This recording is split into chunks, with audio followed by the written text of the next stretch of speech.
اس کا جواب یہ امامت ہوئی. حضرت جبرائیل نے اللہ کے نبی صلی اللہ علیہ وسلم کو امامت کے مقام پہ جا کر ٹھہرا کر دیا. اب نبی پاک صلی اللہ علیہ وسلم امامت کر رہے ہیں، انبیاء مقتدی ہیں. امام ایسا ہو جو امام کے خاتم الانبیاء ہے اور مقتدی بھی ہے جو کہ امام الانبیاء کے پیچھے ہے. حضرت موسیٰ ہے کتاب اتری، حضرت آدم ہے خلیفہ بنے، حضرت عیسیٰ ہے روح اللہ سے نوازا گیا، حضرت ابراہیم ہے خلیل اللہ کے القاب سے نوازا گیا. لیکن تمام میرے نبی کے پیچھے ہیں، کیونکہ سب کو معلوم ہے کہ مجھے تو خلیل اللہ بنایا، یہ میری فضیلت تھی. کوئی کیا سوچ رہا ہے کہ مجھے تو کلیم اللہ بنایا، یہ میری فضیلت تھی. کوئی تو سوچ رہا ہے کہ مجھے تو صفی اللہ بنایا، یہ میری فضیلت تھی. ہر ایک کو فضیلت دیا ہے، لیکن تمام یہ سوچنے پہ مجبور ہے کہ آج محمد عربی کو ایک ایسی فضیلت ملی ہے جس فضیلت کو کوئی نہیں سوچ سکتا، بلکہ سوچ رہا ہے. تو ایک پروردگار عالم کہتا ہے کہ ارے تجھے تو خلیل اللہ بنایا ہوں، تو ایک ایسی فضیلت ہوگی. تجھے تو حبیب اللہ بنایا ہوں، ایک ایسی فضیلت ہوگی. لیکن جب محمد عربی کا مقام آیا تو انہیں ایک ایسی فضیلت دی کہ اپنا دیدار کرانے جا رہا ہوں. ارے ایسی فضیلت تو آج تک کسی کو نہیں دی. اسی لیے نبی پاک صلی اللہ علیہ وسلم نے امامت کے لیے منبر پر کھڑے، امامت کے لیے جگہ پر کھڑے ہو گئے اور امامت کیا. اور تمام انبیاء مقتدی بن کر تشریف فرما ہے، اور کوئی سوچنے پر یہ مجبور نہیں ہو رہا ہے کہ کوئی امام خاتم الانبیاء کیسے ہے. تمام لوگ یہی سوچ رہا ہے کہ اپنی فضیلت اپنی ہوگی، لیکن امام الانبیاء کی فضیلت ایسی ہوگی کہ امام الانبیاء کو اللہ تبارک و تعالیٰ اپنا دیدار کرا رہا ہے. یہی دیدار تمام لوگوں کی فضیلت سے بڑھ کر ہے. جب نبی پاک نے امامت کیا اور امامت کرنے کے بعد تمام نے اپنی اپنی فضیلت کا ذکر کیا. اللہ کے نبی صلی اللہ علیہ وسلم اب مسجد اقصی سے معراج ہوئی. مسجد حرام سے مسجد اقصی اسرا. معراج کس کو کہتے ہیں؟ سیڑھی کو. اب وہ چڑھے، پہلے آسمان پر گئے. حضرت جبرائیل نے دروازہ کھٹکھٹایا، پوچھا کون؟ کہا جبرائیل. کہا کیا ہے؟ کہا تمہارے ساتھ کون ہے؟ کہا محمد عربی. کہا ان کو بلایا گیا. کہا ہاں. تب دروازہ کھلا. پتا کیا چلا کہ حضرت جبرائیل کی وجہ سے دروازہ نہیں کھولا گیا. کس کی وجہ سے کھولا گیا؟ نبی کی وجہ سے. اگر جبرائیل آگے جاتے تو نہیں کھولا جاتا. نبی گئے، حضرت آدم سے ملاقات ہوئی. ایسے ہی چلتے چلتے حضرت یحییٰ، حضرت عیسیٰ اور تمام لوگوں سے ملاقات ہوتی گئی. چھٹے آسمان پہ حضرت موسیٰ ہے، ساتویں آسمان پہ حضرت ابراہیم علیہ السلام ہے. ان تمام سے ملاقات ہوتی ہوئی سدرۃ المنتہا پہ پہنچے. اب سدرۃ المنتہا پہ جب پہنچے، دیکھیے گا، ذہن میں رکھیے گا بات. سدرۃ المنتہا کیا ہے؟ کہا سدرہ ہوتا ہے، سدر بولتے ہیں پیر کو. پیر کا درخت دیکھیں نا. سدرۃ المنتہا، اس کے پتے کیسے تھے؟ ہاتھی کے کان کے جیسے بڑے بڑے.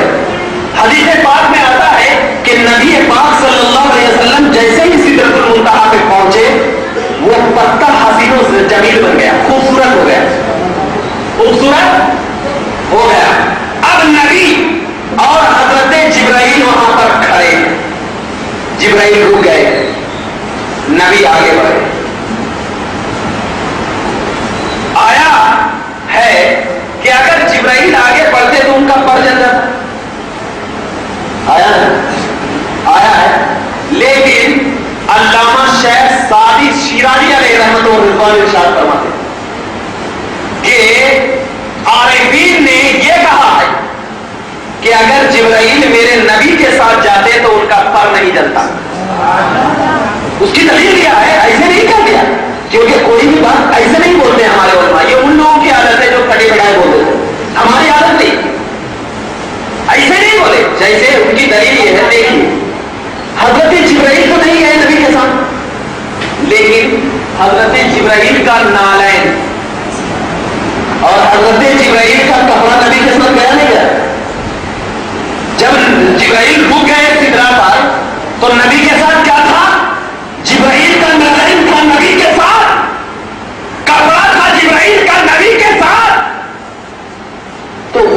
اندر گئے تو وہ کپڑا بھی نہیں چلا, نالے بھی نہیں چلی. کیوں؟ اس لیے کہ وہ نبی پاک صلی اللہ علیہ وسلم سے چپکا ہوا تھا, اور آگ کو یہ گوارا نہیں کہ میرے نبی نے جو چیز چپک جائے اس کو جلا دے. اگر جبرائیل بھی چپکے رہتے تو نہ چلتے. یہ عارفین کہتے ہیں, ہم نے عارفین اس کی دلیل دیا ہے. اب پتہ یہ چلا کہ کوئی عاشق رسول اپنے سینوں میں نبی کا عشق چپکا کر رکھے گا تو اس کا سینہ کو کبھی آگ جلا نہیں سکتی. لہذا مسلمانوں, یہ معراج یہ کوئی ایسی ویسی چیز نہیں ہے. معراج ایک ایسی چیز ہے جس کو عقل تصور نہیں کر سکتی. کیوں؟ اس لیے کہ معجزہ کو عقل تصور نہیں کر سکتی, اور معراج یہ معجزہ ہے. اب اگر کوئی کہے کہ عقل لا سکتی ہے تو معجزہ ہی نہیں رہا.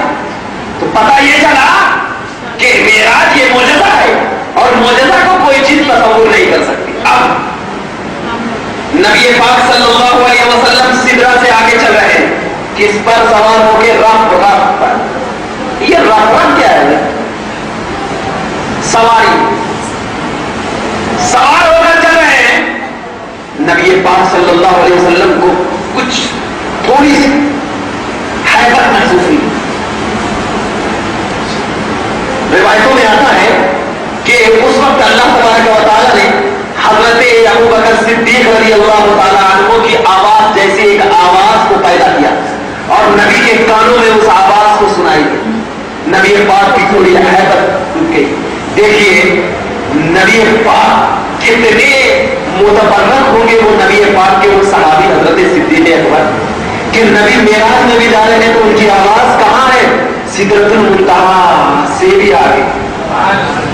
اب ایک چیز یہ بتانا چاہتا ہوں, نبی کی فضیلت بھی یہ ثابت ہو رہی ہے. دیکھیے کوئی شخص سدرہ کے اگر نیچے ہے تو وہ اوپر نہیں جا سکتا, اور جو اوپر ہے وہ نیچے نہیں آ سکتا, کیونکہ سدرہ اسی کو بولتے ہیں سدرۃ المنتہا, انتہا. یعنی جو سدرہ سے اوپر ہے وہ نیچے نہیں آ سکتا, اور جو نیچے ہے وہ اوپر نہیں جا سکتا. انتہا ہے سب کی.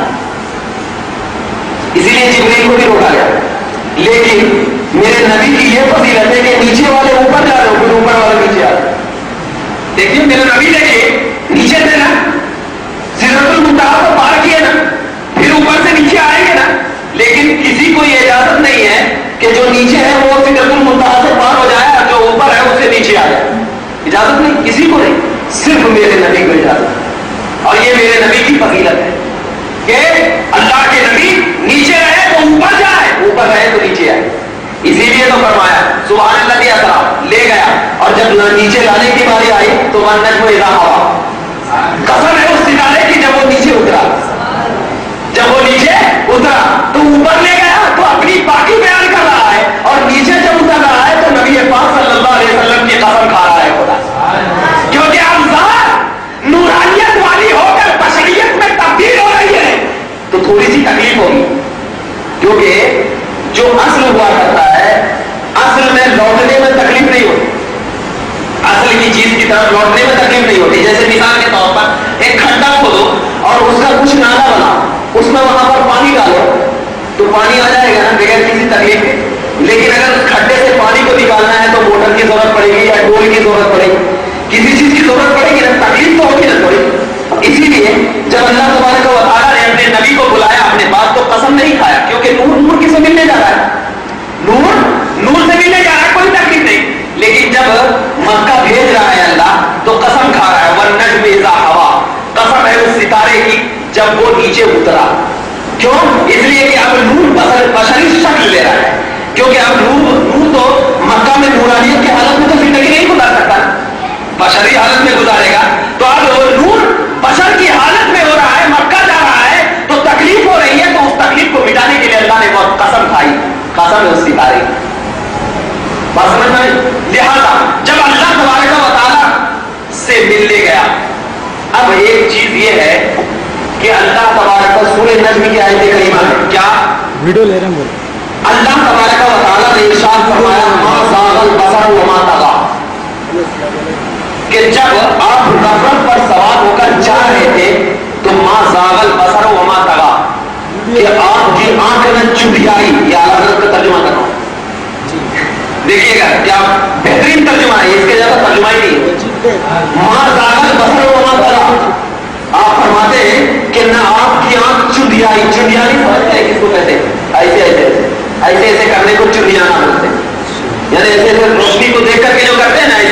اس کو چندیانہ بولتے ہیں. تو اعلیٰ حضرت فرماتے ہیں ترجمہ کرتے ہوئے ماں زاغ البصر، آپ کی آنکھ نہ بہکی، وما طغیٰ، اور نہ چندیائی. اب دیکھنے کی تین صورت ہے، بصر کی تین صورت ہے. کوئی شخص 12 بجے دن ہو، مئی جون کی گرمی ہو اور سورج بالکل شباب پر ہو تو اپنے آنکھ کو دیکھ سکتا، سورج کو دیکھ سکتا ہے؟ نہیں دیکھ سکتا، بلکہ دیکھے گا تو اس کی آنکھ چندیا جائے گی. چندیائے گی کہ نہیں چندیائے گی؟ چندیائے گی. اور آیت میں کیا ہے کہ آپ کی آنکھ چندیائے گی نہیں.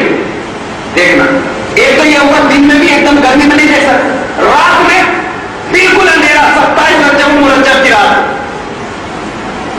چاندنی کا کوئی نام و نشان نہ ہو، اندھیرا ہو تو آپ بھاگ سکتے ہیں، راستہ بھاگ سکتے ہیں. تو یہ دونوں صورت دیکھنے کی قرآن نے کیا کر دیا؟ نفی کر دیا کہ آپ کی آنکھ میں چندیائی، یعنی نور کو دیکھ کر. اب سورج کو دیکھیں گے تو نور ہی ہے نا وہ، تو نور کو دیکھ کر آپ کی آنکھ میں چندیائی اور اندھیرے کو دیکھ کر آپ کی آنکھ میں بہکی. تو اب ایک ہی صورت نہیں، دیکھنے کی تین صورت ہے. جس کی آنکھ نہ چندیائے گی نہ بہکے گی تو کیا رہے گا؟ عام طور پر دیکھ سکے گا. جب یہ دو صورت کی نفی ہو گئی کہ آپ کی آنکھ نہ چندیائی ہے نہ بہکی ہے، تو پتا کیا چلا کہ آپ کی آنکھ دیکھی ہے بالکل. فون کر کے بولو تھا. اور آپ کی آنکھ جب دیکھی ہے، آپ کی آنکھ جب دیکھی ہے تو فتدنا ثم دنا فتدنا، قریب ہوئے، فکان قاب قوسین، یعنی دو کمانوں کے بالکل قریب ہوئے، دو کمانوں کے بالکل قریب ہوئے. اب حدیث پاک میں یہ الفاظ ہے کہ میں اتنا قریب ہوا، اتنا قریب ہوا کہ میں نے اللہ تبارک و تعالیٰ کے دستے قدرت کی ٹھنڈک کو اپنے سینوں میں محسوس کیا، سینوں میں محسوس کیا. تو اب جب بتا دو کہ جب نبی اتنا قریب ہو کر ان کی ٹھنڈک کو سینے میں محسوس کر سکتا ہے تو وہ نبی اپنی آنکھ سے اللہ کو کیوں نہیں دیکھ سکتا؟ اور یہ اللہ نے جب یہ نبی کر دی ہے کہ اللہ کے رسول کی آنکھ نہ بہکی ہے نہ چندیائی ہے، مطلب دیکھی ہے. تو اب جب میرے نبی صلی اللہ علیہ وسلم وہاں سے کیا لے کر آئے؟ 50 نماز، 50 نماز لے کر آئے. یہ سود خوری لے کر کے نہیں آئے، یہ نہیں کہا ہے کہ سود کھاؤ، یہ لے کر کے نہیں آئے. یہ لے کر کے نہیں آئے کہ تعویذ گھنٹا کرو اور 3000 5000 روپے لو، یہ لے کر کے نہیں آئے. یہ لے کر نہیں آئے، بلکہ کیا لے کر آئے؟ نماز لے کر آئے. اب بعض لوگ یہ کہتے ہیں، کیا کہتے ہیں معلوم؟ داڑھی میں ایمان نہیں ہے. بعض لوگ یہ کہتے ہیں، بعض لوگ یہ کہتے ہیں کہ داڑھی میں ایمان نہیں ہے، ایمان میں داڑھی. میں ان سے صرف اتنا ہی کہتا ہوں، ٹھیک ہے اگر ایسا کر دیا جائے تو میں یہ بولوں گا کہ نماز میں ایمان نہیں ہے، ایمان میں نماز ہے. کیسے؟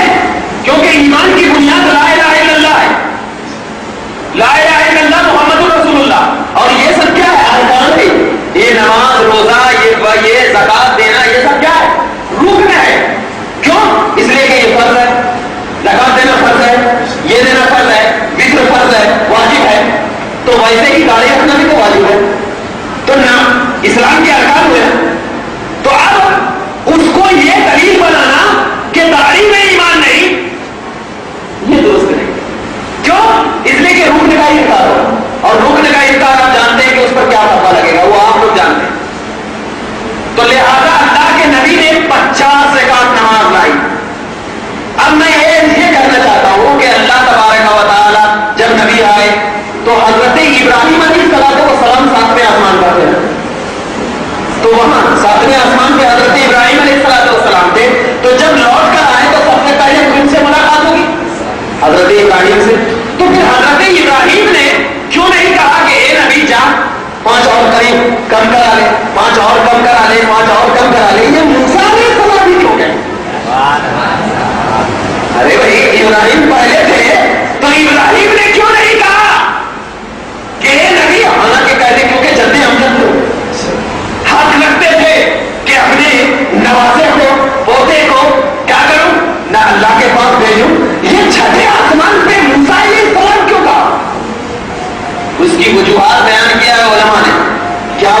بیان کیا ہے کہ خلیل اور کلیم میں فرق ہوا کرتا ہے.